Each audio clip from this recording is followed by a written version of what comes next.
Le RGPD, le fameux Règlement général sur la protection des données. Pour beaucoup, ces 4 lettres sont synonymes de maux de tête, de complexité, de contraintes. Mais et si on changeait un peu de perspective? Si on arrêtait de voir ça comme un fardeau, pour plutôt le considérer comme un parcours, un vrai voyage bien structuré vers plus de sécurité et de confiance. C'est exactement ce qu'on va décortiquer ensemble aujourd'hui. Allez, on commence direct avec la question qui pique un peu. Est-on vraiment, mais alors vraiment, sûr d'être en règle avec le RGPD? Parce que ce n'est pas juste une formalité administrative, et le moindre doute, eh bien il peut coûter très très cher. Très cher? À quel point? Tenez-vous bien, rien qu'en France, sur l'année 2024, le montant total des amendes pour non-conformité au RGPD a grimpé à 55 millions d'euros. Oui, 55 millions. Ce chiffre, il parle de lui-même, ça montre que le risque financier, il est loin d'être théorique. Pour que ce soit encore plus parlant, imaginez un peu le scénario. Un beau matin, une lettre de la CNIL. Quelqu'un s'est plaint, et maintenant, il faut sortir toutes les preuves de conformité. D'un coup, le stress monte en flèche, l'incertitude s'installe. C'est précisément cette situation de crise qu'on veut absolument éviter.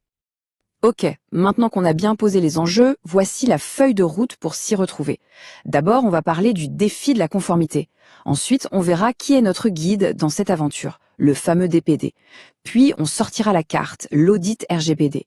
Après ça, on verra comment bâtir des fondations solides et on terminera sur l'idée d'un voyage vers une conformité qui dure. C'est parti pour la première étape, le défi de la conformité. L'idée ici, c'est de comprendre comment on peut retourner la situation et transformer ce qui ressemble à une contrainte légale en un vrai avantage pour son activité. Deuxième étape, tout bon voyageur a besoin d'un guide. Et dans notre parcours RGPD, ce guide, c'est le délégué à la protection des données, ou plus simplement le DPD. La CNIL elle-même a trouvé une image parfaite pour le décrire. Le DPD, c'est le chef d'orchestre de la conformité. C'est lui qui va s'assurer que tous les services, tous les instruments jouent la même partition, celle de la protection des données. Son rôle, c'est d'informer, de conseiller et aussi de contrôler.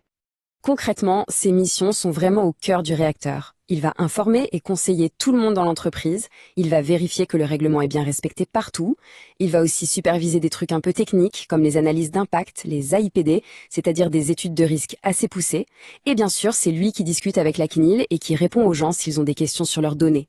Bref, son rôle est absolument central. Alors, la grande question, ce chef d'orchestre, est-ce qu'on le recrute en interne ou on fait appel à un expert externe? C'est un vrai choix stratégique. Le DPD interne, il connaît la boîte par cœur, il est sur place, mais ça peut coûter cher et il y a un risque de conflit d'intérêts. De l'autre côté, le DPD externe apporte une expertise hyper pointue, un regard neuf et objectif, souvent pour un coût plus flexible. Le bémol, c'est qu'il connaîtra forcément un peu moins les rouages internes de l'organisation. On passe à la troisième étape, la carte de notre parcours. Parce que pour savoir où on va, il faut d'abord savoir où on est. Et pour ça, l'outil indispensable, c'est l'audit RGPD.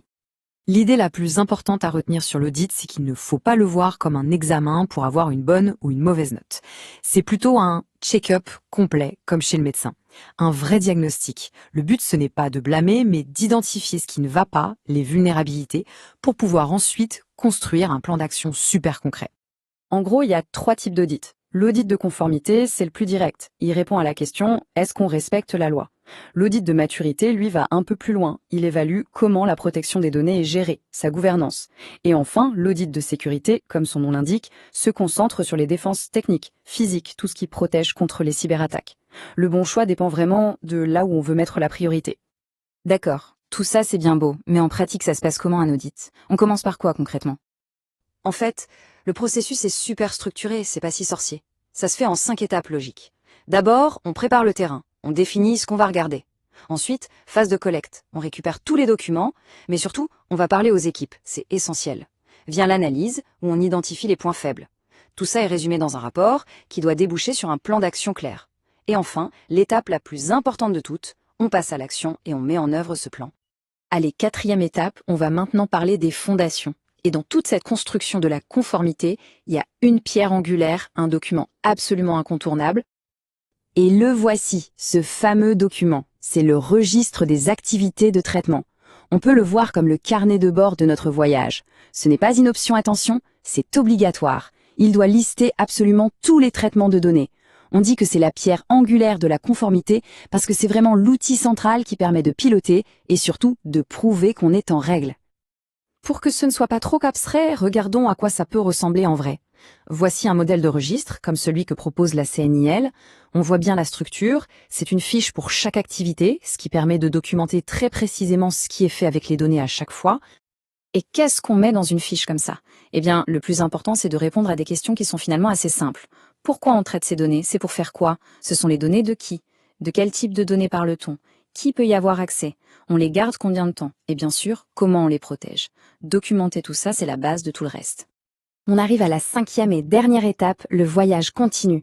Parce qu'il faut bien comprendre une chose, la conformité, ce n'est pas une destination finale qu'on atteint une bonne fois pour toutes. C'est un processus qui ne s'arrête jamais. Cette idée-là, elle est vraiment fondamentale. Les technologies évoluent, la réglementation peut changer, de nouveaux projets qui utilisent des données apparaissent tout le temps. La conformité qu'on a aujourd'hui peut très bien être dépassée demain si on ne fait rien. Il faut donc intégrer la protection des données dans une vraie démarche d'amélioration continue. Alors, comment on fait pour garder le cap? Cette feuille de route post-audit est un super guide.